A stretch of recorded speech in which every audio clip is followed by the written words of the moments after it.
Hi students, welcome back to Alforce e-learning chemistry classes.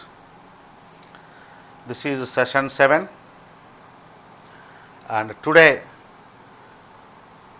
we will go through the concept that is laws of chemical combination.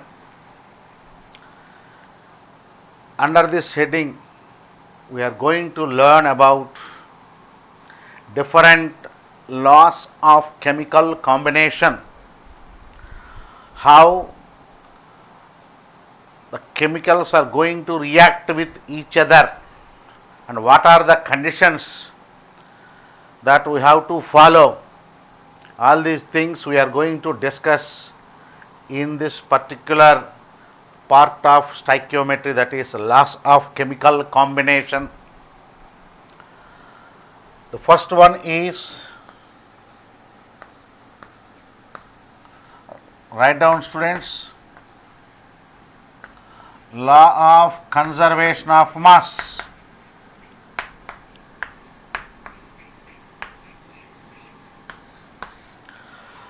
Law of conservation of mass.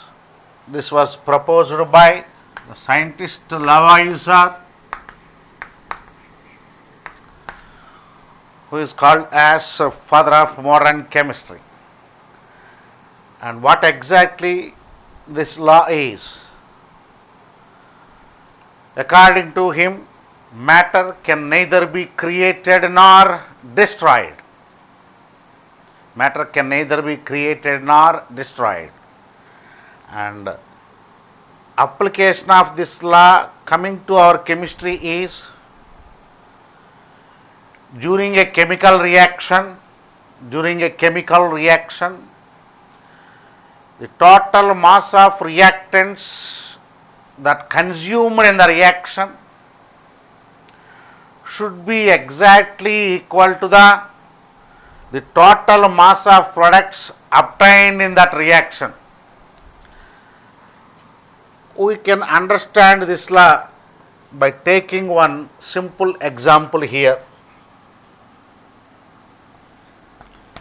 H2 plus Cl2 gives rise to 2HCl.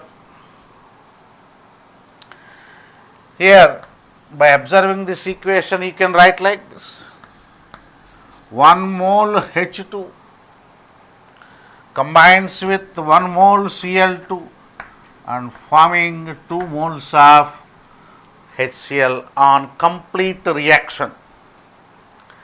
1 mole H2 means molar mass, simply you can write 2 grams. 1 mole chlorine means molar mass of chlorine 2 into atomic mass of chlorine 35.5. So you will get it as 71 grams. Similarly, if you calculate here the molar mass of HCl, 1 for hydrogen and 35.5, 36.5, 2 moles are there, 2 into 36.5, so this is 73 grams. Here, if you add these two also, you will get 73 grams. Means the total mass of reactants consumed in the reaction is exactly equal to the total mass of products obtained in that completed reaction. This is the application of law of conservation of mass to the chemical equations. And just like chemical reactions, we are also having nuclear reactions. Both are different. This law of conservation of mass is strictly applicable to only chemical reactions, but not to the nuclear reactions. Because in nuclear reactions, while going on that nuclear reaction, some mass is dissipated in the form of energy. That's why you are not supposed to apply the law of conservation of mass to the nuclear reactions. It should be applicable to chemical reactions. Okay, students? Right. Now we will go for next law, second one. Note down, students. Law of definite proportions.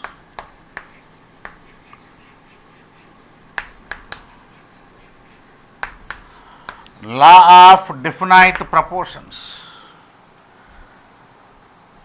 or you can also write as law of constant proportions, and this was given by the scientist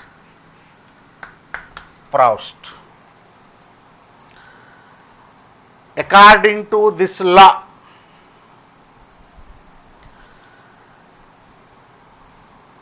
a chemical compound, write down, students, a chemical compound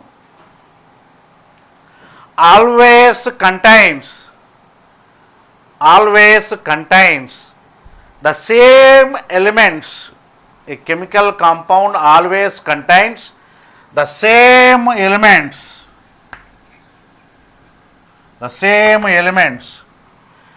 combined together,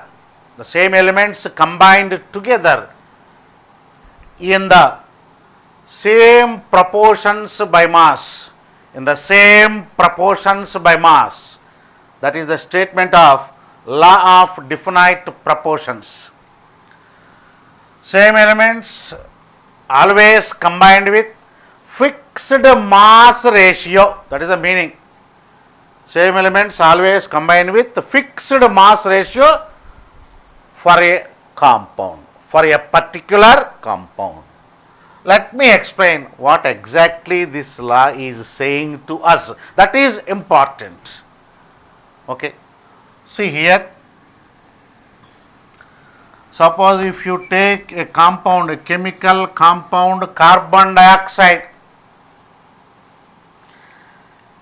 it contains only two elements, carbon and oxygen. Only two elements, carbon and oxygen.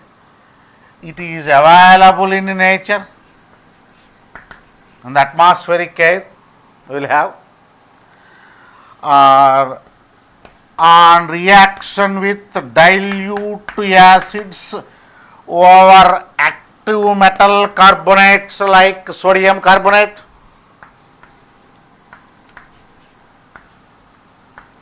Write down, students. Or you can also get by the decomposition of alkaline earth metal carbonates, example calcium carbonate, and heating decomposes to give calcium oxide and carbon dioxide.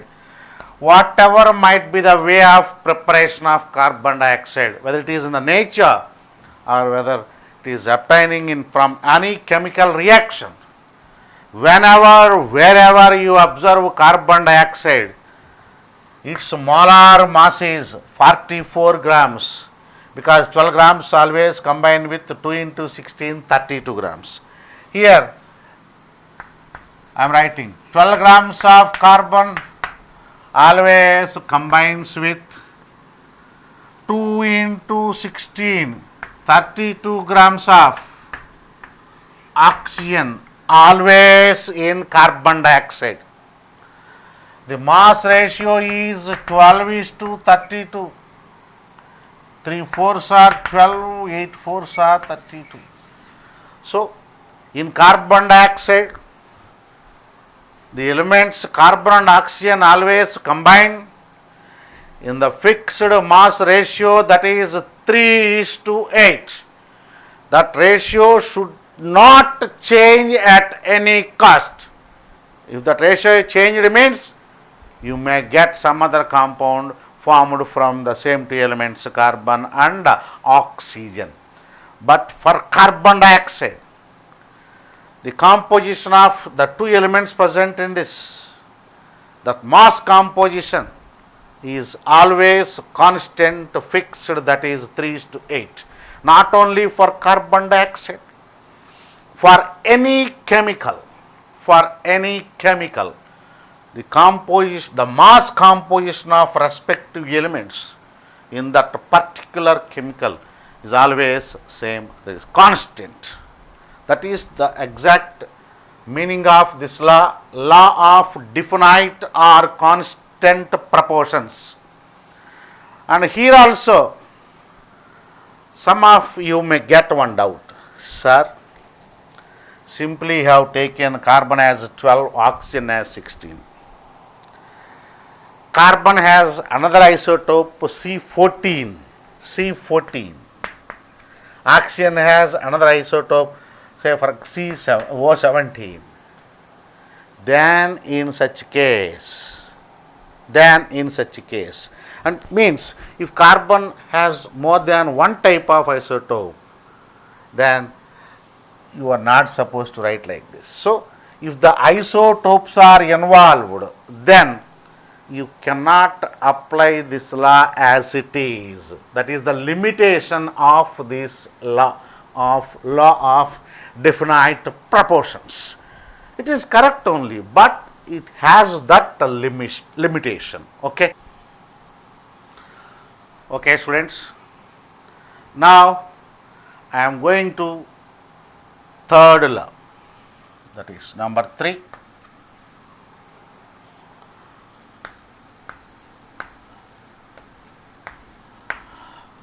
Law of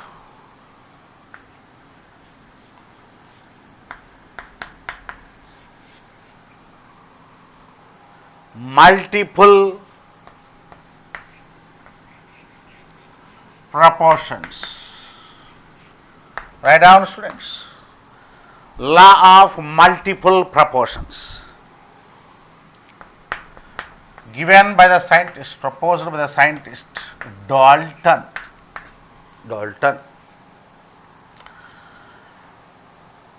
According to this law of multiple proportions, write down the statement, students. I will repeat. If two elements combine to form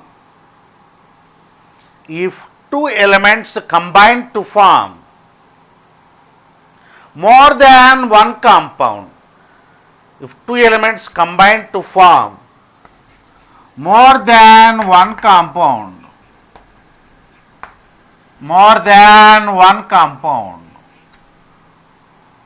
then for the fixed mass of one element,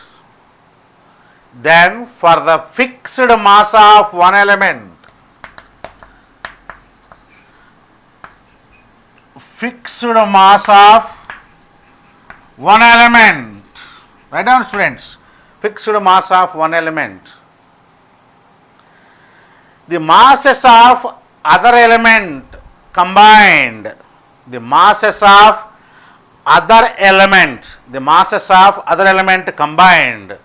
will be in the simple ratio.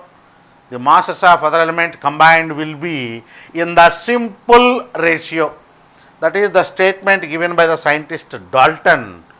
And according to the law of multiple proportions, if two elements combine to form more than one compound, then for the fixed mass of one element, the masses of other element combined will be in the simple ratio. I will explain this with some examples. Let me explain with one example. Two elements, I am taking carbon and oxygen. We know carbon and oxygen can form two types of oxides. I am writing here, students, carbon monoxide and as well as carbon dioxide. Two elements combine together to form more than one compound Okay. Now let me write the details, mass decomposition of these two compounds. Here carbon monoxide, one carbon, one oxygen. So you can write the data. Write down, students. 12 grams of carbon combines with 16 grams of oxygen. It is constant for carbon monoxide as per the previous law, that is law of definite proportions. This we are not supposed to change. Okay, fix. And coming to carbon dioxide, same. 12 grams of carbon you can simply write combines with 32 grams of oxygen. That's also fixed. Okay.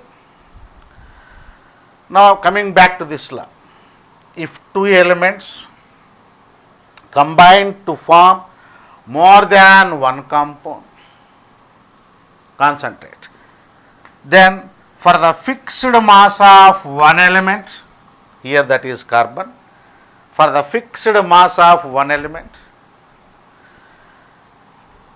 the masses of other element here is oxygen, 16 grams and 32 grams.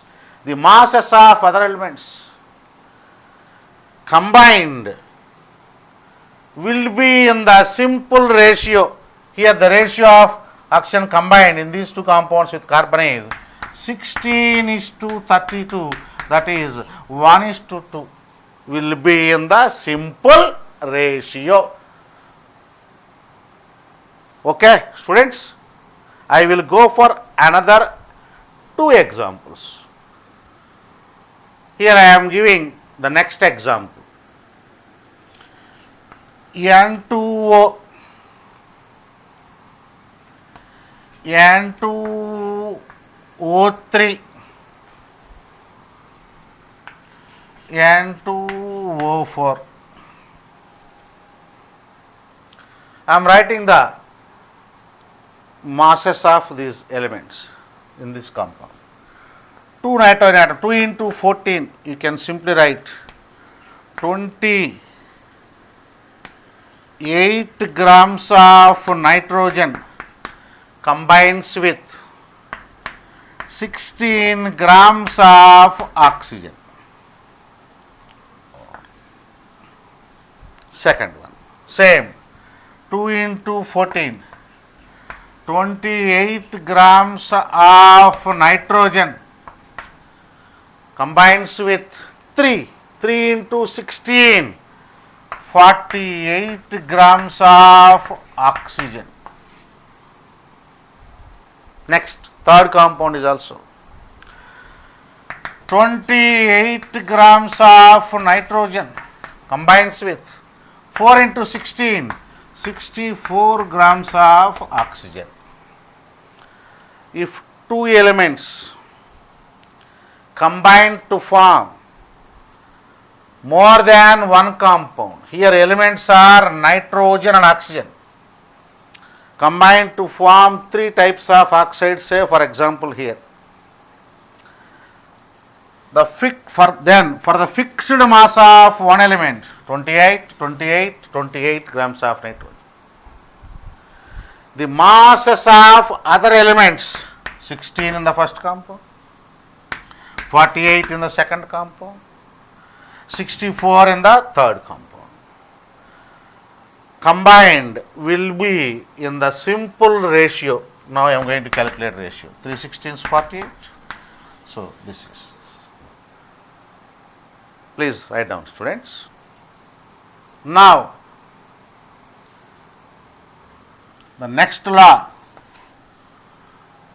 law of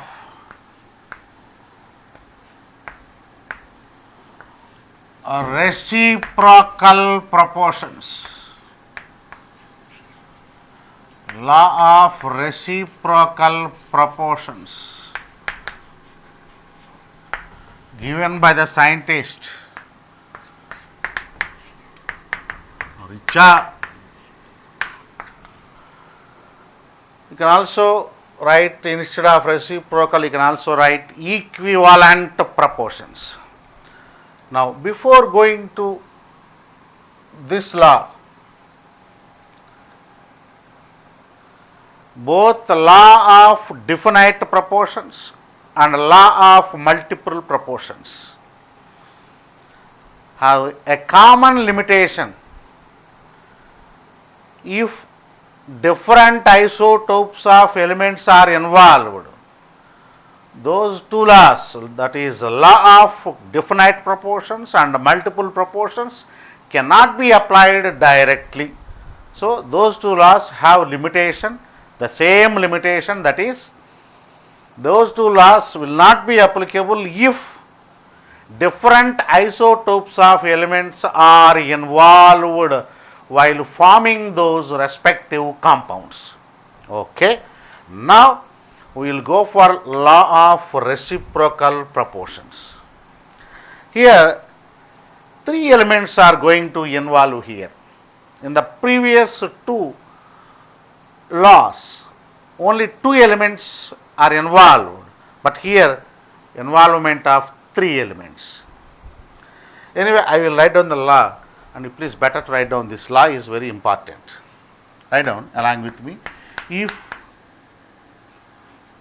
two elements, I am writing, if two elements combine, write down students, combine separately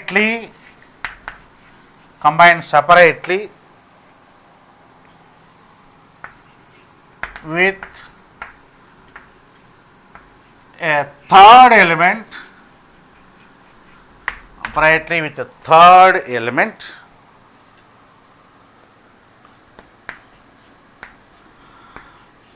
the mass ratio of, write down students, first two elements combined with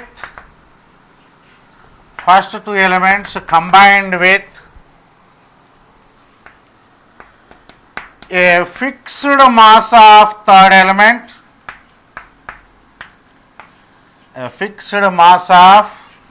third element, will be, write down students, will be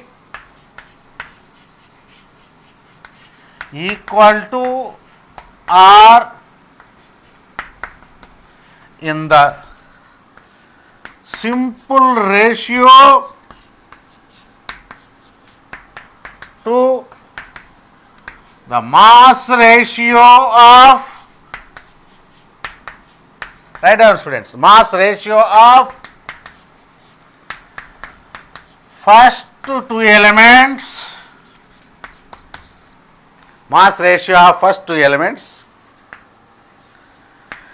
in a compound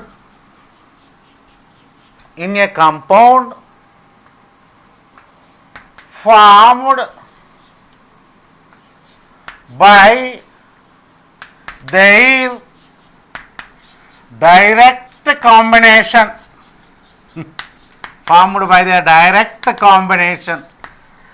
Law is lengthy. Write down students, please write down, I will repeat here. If two elements combine separately with a third element, the mass ratio of first two elements combined with a fixed mass of third element will be equal to or in the simple ratio to the mass ratio of first two elements in a compound formed by their direct combination.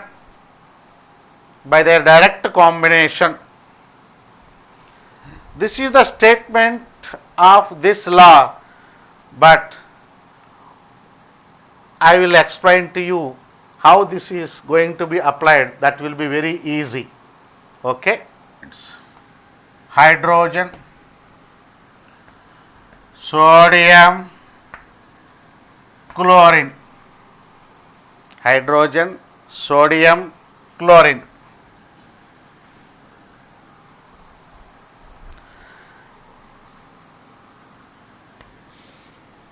Observe here. These two combined can form sodium hydride. These two will combine, can form HCl. Here you are going to take this as first element. Note down, students. You please take it as second element, and you please take this hydrogen as third element. Now I am going to explain the statement. It's very simple. With the example we can understand very easily. Okay. I am repeating the last statement again. If two elements combined separately with the third element, NaH and HCl, the mass ratio of two elements, I am writing here, mass of two elements, mass of sodium divided by mass of chlorine. The mass ratio of first two elements that combined with fixed mass of third element, fixed mass of third element. See here, here sodium is also combining with hydrogen 1 gram. Here chlorine is also combining only with 1 gram of hydrogen from the formula you can say. So mass ratio of first two elements, mass of sodium divided by mass of chlorine. For the fixed mass of third element, 1 gram of hydrogen, 1 gram of hydrogen here. So with 1 gram of hydrogen, what is the weight of sodium combining here? What is the atomic mass of sodium? 23. By here in this compound with 1 gram of hydrogen, 35.5 grams of chlorine is combining because atomic mass of chlorine is 35.5. Same mass I am writing here, students. The first phase of statement. First two elements, mass ratio of first two elements combined with fixed mass of hydrogen, that is with here with 1 gram of hydrogen, will be equal to R in the simple ratio to the, here one more ratio we have to take, the mass ratio of first two elements again, mass ratio of first two elements again, first two elements again, in a compound formed by the direct combination. Here these two on direct combination you will get sodium chloride. So within the sodium chloride, what is the mass ratio of first two elements? Here nothing but sodium and chlorine. Same, 23 grams of sodium combines with 35.5 grams of chlorine. So here I am writing the same. So those two mass ratios will be equal to each other. Here it is equal. Or in some case, the ratio of these two ratios will be simple ratio. Ratio of these two ratios will be a simple ratio. That I will explain by taking with another example, students. Please write it down. So let me explain this law with one more example. Hydrogen, sulfur, oxygen. Sulfur is first two element, say.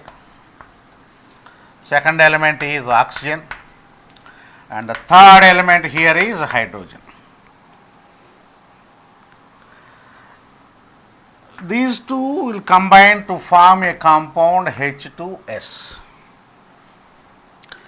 These two will combine to form another compound H2O. And at the same time, these two also can form another compound directly from first and two elements.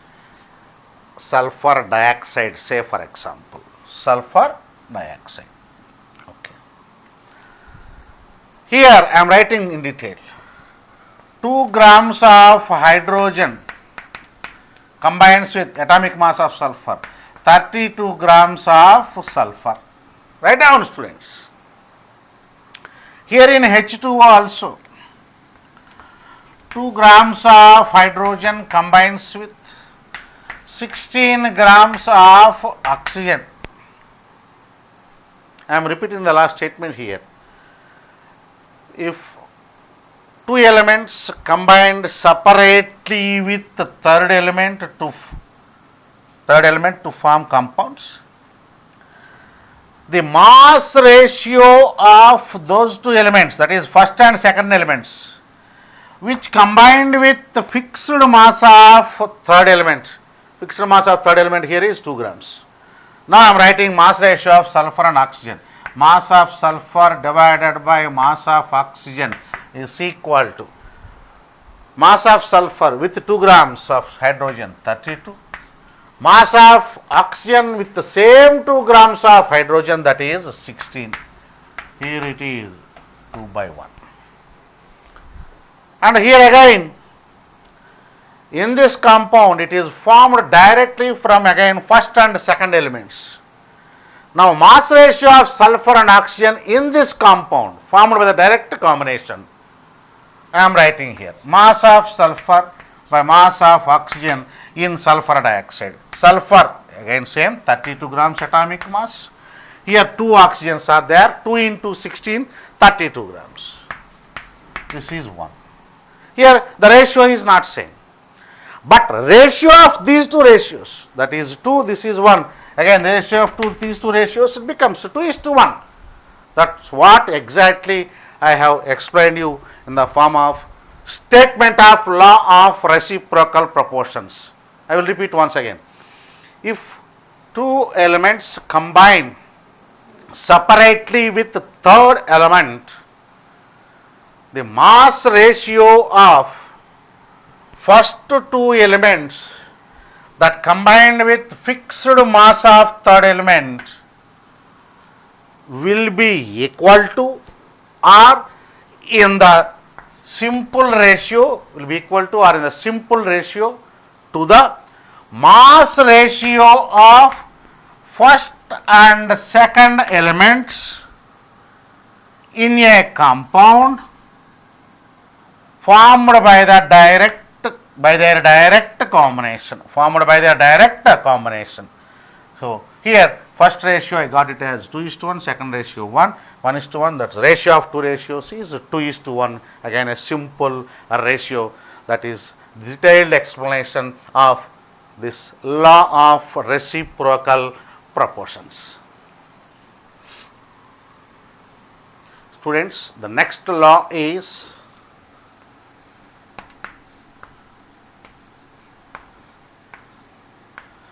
Avogadro's law. Again, this is also applicable to gases. According to this Avogadro, if you take equal volumes of different gases but at the same temperature and pressure, no doubt those two samples will possess the same number of moles or molecules in the respective samples. It means to apply this Avogadro law for different gases, those gases should be present at constant temperature and pressure, and you have to take equal volumes. Then the number of moles or molecules present in those gas samples are same. Once again I will repeat the statement. It is better to write down, students, so please write down. If for different gases present at same temperature and pressure, then equal volumes of those different gases will possess equal number of moles or molecules. It means if volume temperature and pressure are same for two different gases,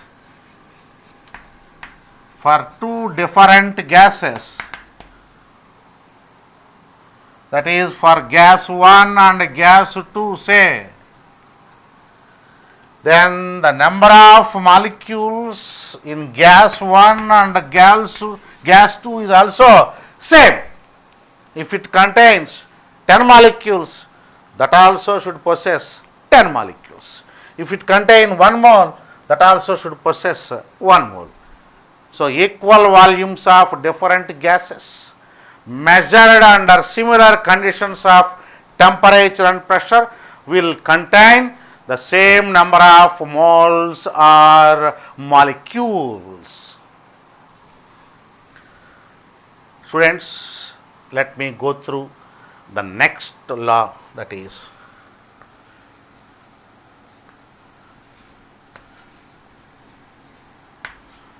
Gay-Lussac's law. Gay-Lussac's law of combining volumes. Gay-Lussac's law of combining volumes. The law itself named after the scientist Gay-Lussac. This law is also applicable to the gas mixtures or the chemical reactions which involve at least two gaseous components, either reactants or products. That chemical reaction should possess at least two gaseous components. So, what exactly this law is? According to this law, at constant temperature and pressure, I am writing, please write it down. At constant temperature and pressure, write down students, at constant temperature and pressure, the gaseous reactants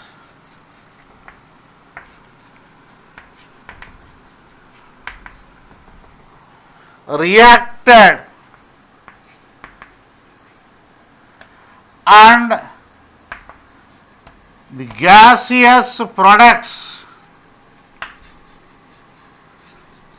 obtained, write down students, and gaseous products obtained in a chemical reaction, write down students, important it is, in a chemical reaction bear a simple ratio,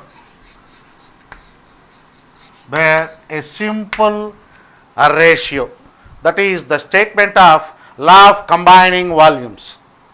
At constant temperature and pressure, the gaseous reactants reacted and the gaseous products obtained in a chemical reaction bear a simple ratio. If you write down this law, then I will go for the detailed explanation of this law. Okay, students, let me go to the detailed explanation of Gay-Lussac's law of combining volumes. How in practice we are going to apply that? It's a very, very important concept, and we are going to use this in many times, several times in the coming chapter. Calculations involved in chemical equations and states of matter chapter and chemical kinetics and different chapters, we are going to use this particular Gay-Lussac's law of combining volumes. Let me explain that. Say for example, nitrogen combines with hydrogen to form ammonia. All the three gases I have taken. Of course, at least two gases will be there, no problem. But here I have taken all the components as gases. Okay, observe here. So you can simply say 1 mole, right? 3 moles, 2 moles. I am going to incorporate Avogadro law also here. Say for example, if you take at STP, it tell me what we can write here according to GMV concept. Yes, we can write, students, 22.4 liters here, 3 into 22.4 liters here, 2 into 22.4 liters here. Okay, please fix this. I am writing here, student, first one, mole ratio of reaction. What is the mole ratio of reaction? 1:3:2. 1:3:2. Okay, leave it. Now, at STP, we know GMV concept here. Second one, volume ratio I am writing, students. Please tell me the volume ratio. Same, I think. Yes, 1:3:2. Suppose you had some other condition. So simply you can write here reactions which involving gases. The moles ratio is exactly equal to the volume ratio. The moles ratio is exactly equal to the volume ratio. So simply you can also write like this, students. 1 liter can combine with 3 liter. No doubt it will form 2 liters only. Or 1 ml will always combine only with 3 ml of hydrogen. No doubt you will get only 2 ml of ammonia, because for gas phase reactions or mixtures, I have already told you, the moles ratio is exactly equal to volumes ratio. So that is my conclusion based on this Gay-Lussac's law of combining volumes. Moles ratio is exactly equal to volumes ratio. So I am writing here mole ratio is equal to volume ratio of components, that is only for gaseous components. Don't forget, if you want to apply Gay-Lussac's law, reaction should possess at least 2 gases. Don't forget about that. Volumes ratio is also equal to pressure ratio.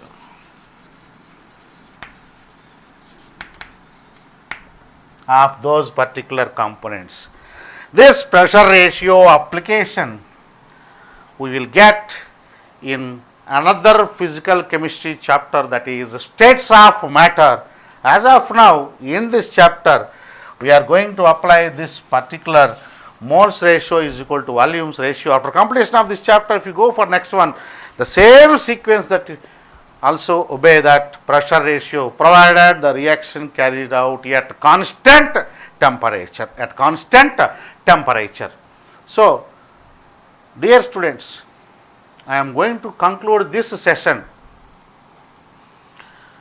by this Gay-Lussac's law of combining volumes, and in the next session I will go for the application part of laws of chemical combination by taking 4 or 5 numericals. Okay, students, thank you.